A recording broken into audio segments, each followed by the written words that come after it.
Alright, magandang morning mga kaibigan. Dito po tayo ngayon sa may Moraita. Dito po sa kanto ng CM Recto mga kaibigan. At ngayong umaga po ay magkakaroon po ng pagsisinaya itong pagbubukas nitong McDonald's dito sa may Moraita mga kaibigan. So, as far as I know, correct me if I'm wrong. Ang sabi raw dito, itong McDonald's daw ito po yung kauna-unahang McDonald's sa buong Pilipinas. Itong McDonald's Moraita. So historical place talaga to. So abangan natin mamaya kung anong mangyayari dito kasi pupunta si Yorme at balita ko may gagawing upgrade ata dito po sa may McDonald's Moraita. So anyway, dito tayo at tanongin natin sila kung anong istorya nito. Grabe, ito pa tayo nga sa may McDonald's Moraita. Ang kauna-unahang McDonald's sa buong Pilipinas. Yan ang pagkasabi sa history. But now, nandito tayo for the update. Ayan, dating na pong ating mahal na Yorme. At, ayan. Abangan natin kung anong mangyayari afterwards. Boss?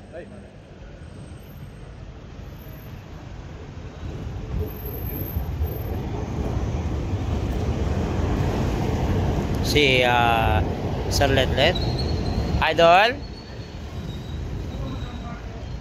Chip, morning. Hello. Hi. Jonas?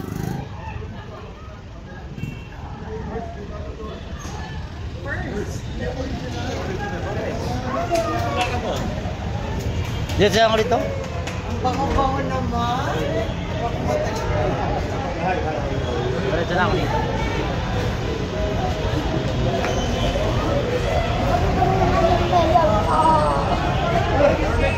Good to see you. Franchising ko namin ang bansa. UM kayo ni Pocket. This is the first store. First store, 1981. September 27. Ano? Panganak siguro. 6 years old.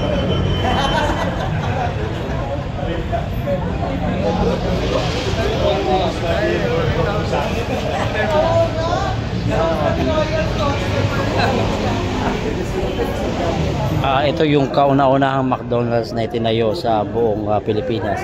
Itong McDonald's from Moraita.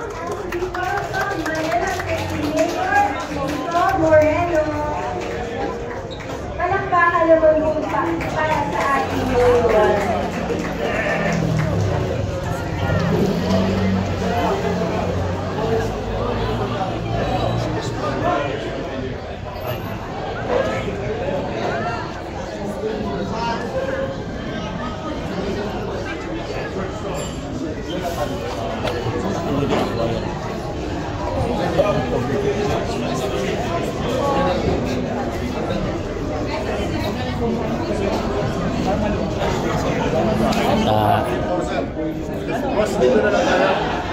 Uy, good.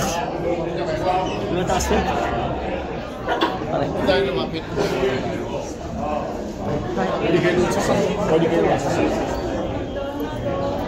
So, dito sa gilid. Sa gilid tayo. Hanap tayo magandang pwesto.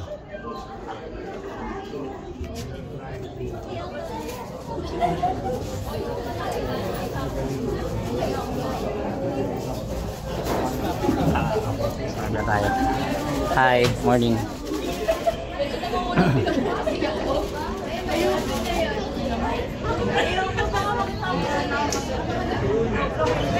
Morning, boss.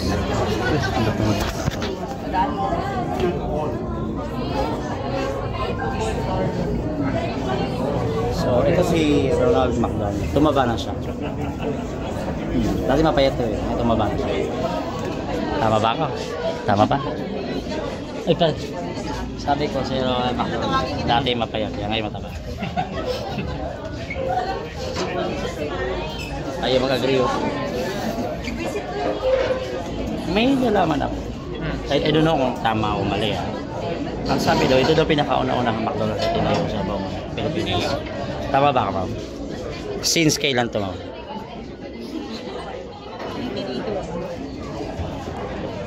Okay. Ano pa ako nun? Pitos pa ako nun.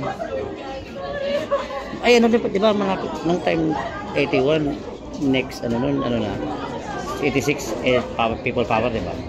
Ayun. So, saan ka pa nun? Nung 1981, saan ka nun? Hangin. Hangin. Hangin.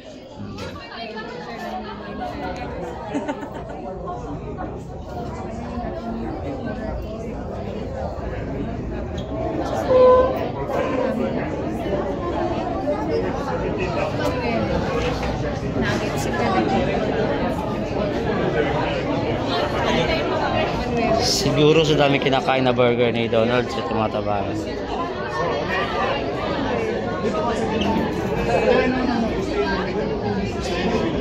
Sabihan ka naman. You're the special guest not me. Just happy to see you back in Manila.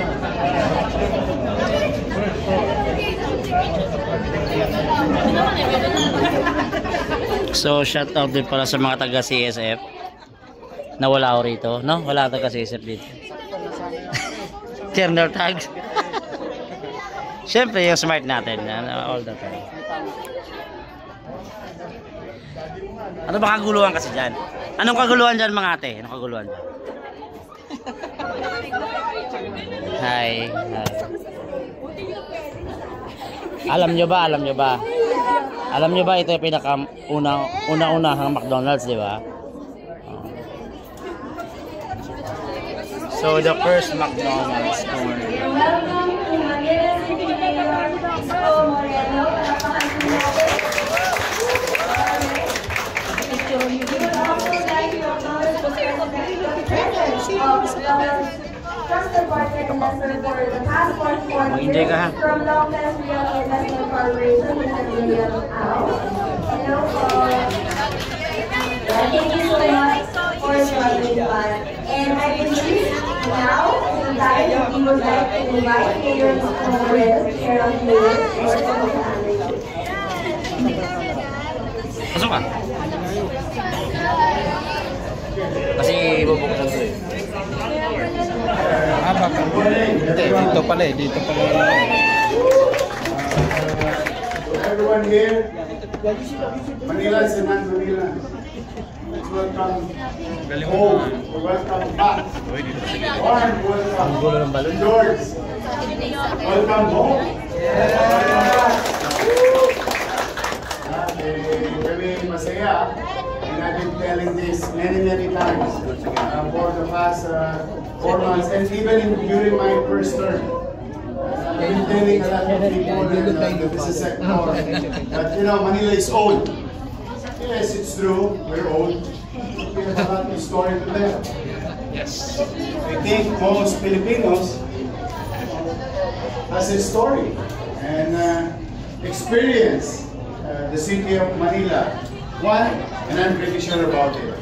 We have the number one producer of educated Filipinos. Because we host almost all the schools. Even Ateneo. Yes. Yes, it used to be, binural na lang nila yung Manila. Ateneo de Manila. It is located in Intramuros. No matter possible. But as we have said, yes, we are old, we have a lot of story and history. But at the very least that your city government can do is to make it pleasant. City, old city, pleasant and peaceful city where business can grow and start from kilometer zero, now 800 stores. Because everything started in Manila. Anything, any meters, any kilometers, anywhere you go, whether it is north, south, east, and west.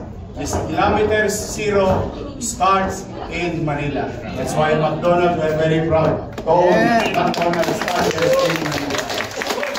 Very proud of McDonald's family. And you, George, we're very happy and I'd like to congratulate you.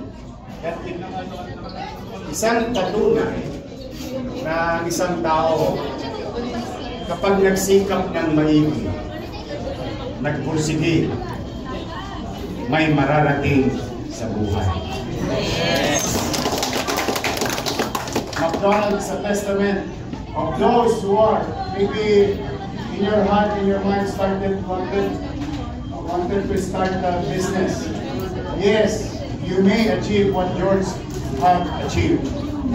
Anybody, walang hadlang. Depende lang talaga yan sa mindset. Ito yung kauna-unahang McDonald's. Kaya sa amin, sa Maynila, we're very proud. And a lot. And mind you, when you go back a little background or little history of the top 10 or top 20 individuals and corporations in the country, you will see that in portion of it between point A to point B, meron silang kasaysayan, ganap, karanasan, tagumpay sa lungsod ng Maynila. Bahagi lagi ng Maynila ang paglago ng bansa. Kaya our forefathers said in our song, in the hymn of Manila, sabi, noong panahon ni Villegas, sabi ni Villegas, Mayor Villegas, Maynila, dalhin mo ang bandila. That's the song. Yan ang amit ng Maynila. But to the businesses, the franchisers, or franchise family, thank you for continuing doing business in the city. Rest assured of what we have started in 2019 and 22, closest track in 22 to 25, will bring back that journey where business, the rules of doing business in the city of Manila will be certain. The sauce for the gander will be the sauce for the goose. It's a level playing field. Anybody, any John Doe's and Mary, Corporation A, B, C, D, E, F, G, can do business in Manila with ease. No more harm under my watch. Again, that's what it is before in 2019 and 2022. No more abuses. I will never. No binuha ng Diyos, hindi na ako matulog. Makonyatan ko lang yung mga abuso sa city hall. To disturb business, no more. Because we want business to prosper. We want business to succeed. Because we need you. Not because of your taxes. No, more than that. We need you to continue to provide opportunity for our people. For the people of Manila. And that is our long-term approach in peace and order situation. It is not about manhandling, kalawitin, yung mga tulong sa pulisan. No.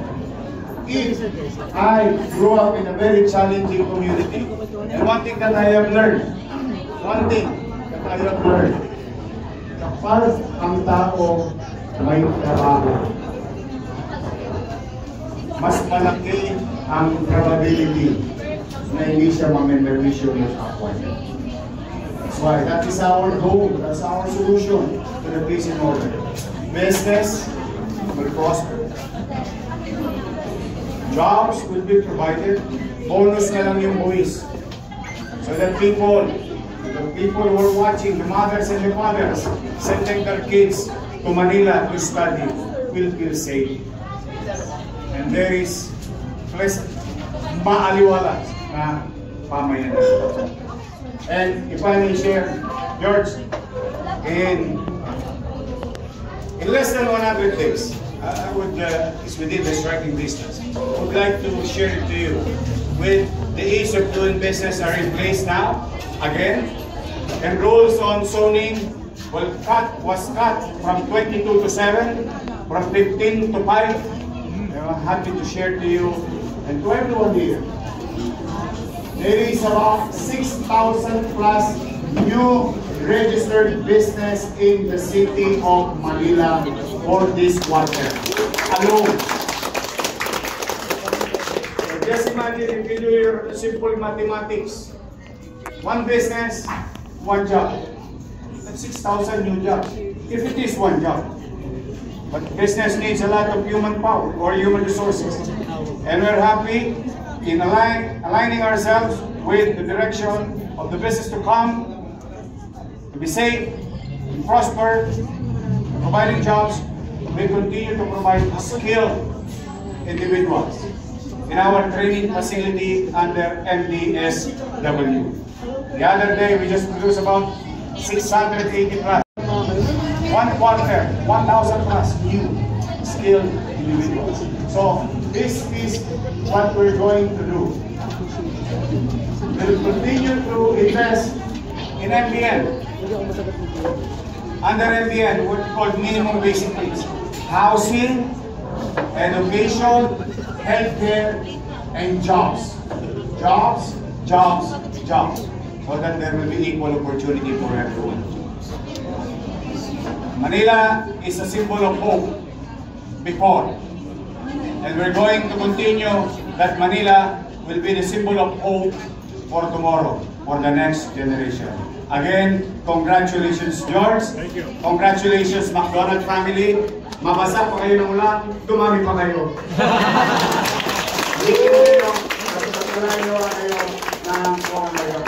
Manila, God first. Thank you.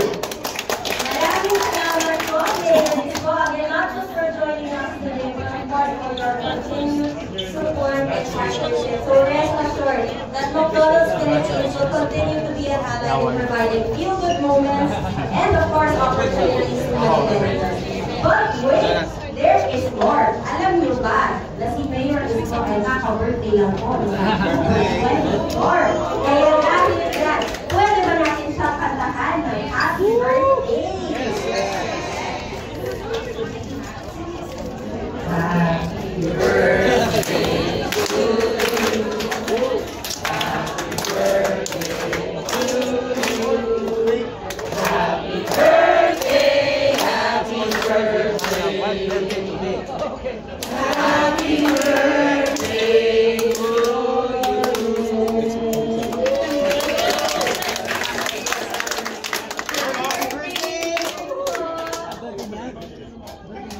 Yay! Thank you. 24. Talaga ba picture tayo dito? Dito lang. Nandito po yung pinsan ni McDonald's. Birthday din pala nila.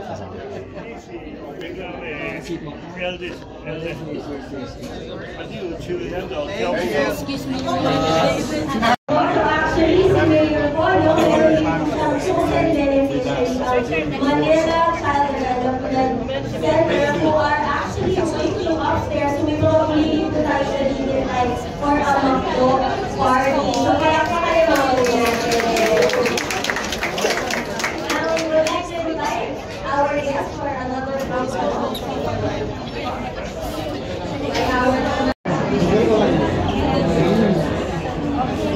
Congrats.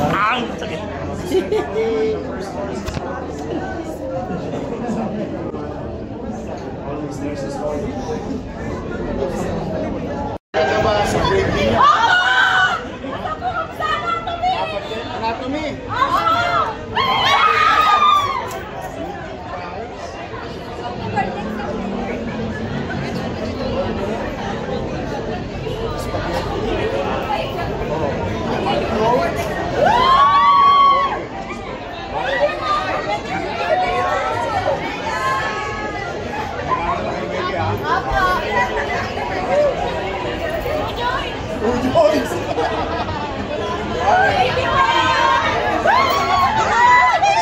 Kain na, kain na.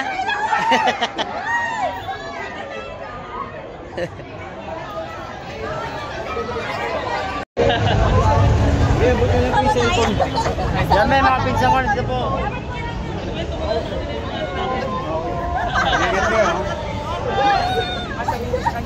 Si ate oh. Tamang tawa si ate oh. Iba yung tawa ni ate eh.